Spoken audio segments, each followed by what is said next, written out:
Before diving into the gods of the Roman culture, I want to say a little bit about positives of pagan culture.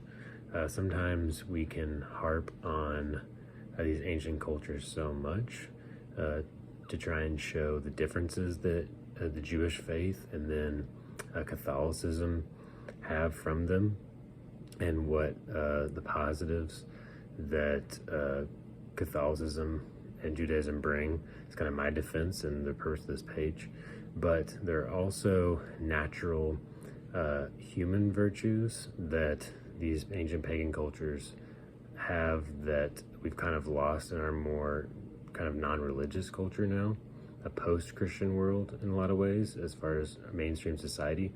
So honor is a big thing that was a part of pagan culture that is a positive, I would say.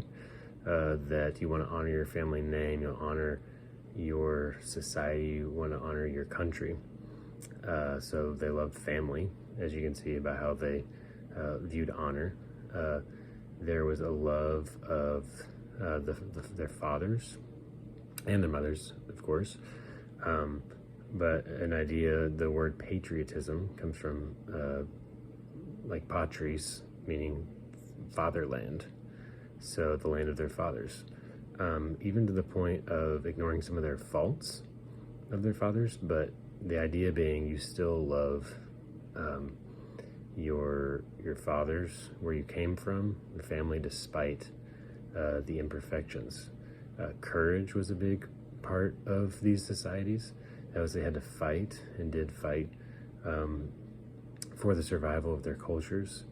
And so you had to have courage to really live in these societies.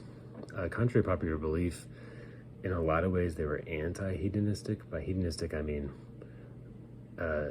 hedonism would be the idea that you just do whatever you want. Like, you want to fool around in some wild, crazy way, just go do that. Pagan culture generally, from back in the day, was not a culture of doing whatever you wanted.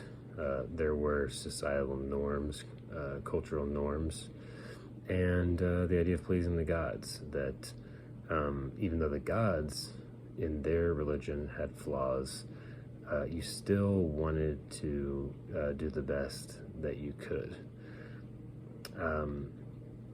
And a final note from the pagan cultures that I think is a positive to say as well is a unity of common belief.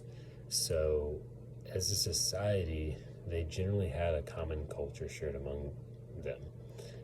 So a common culture to Babylon, a common culture to Greece, a common culture to Rome, which we haven't talked about. And actually the fall of Rome, in part, occurs due to the loss of this common culture and spreading so far and wide that the identity of the culture was lost. It was hard to maintain over such a vast space. So again, a positive of pagan culture, the unity, and this included their worship of the gods, which at least was united, meaning they, had a common deities that they prayed to, whether or not there were some big misunderstandings and falsehoods in the nature of God himself.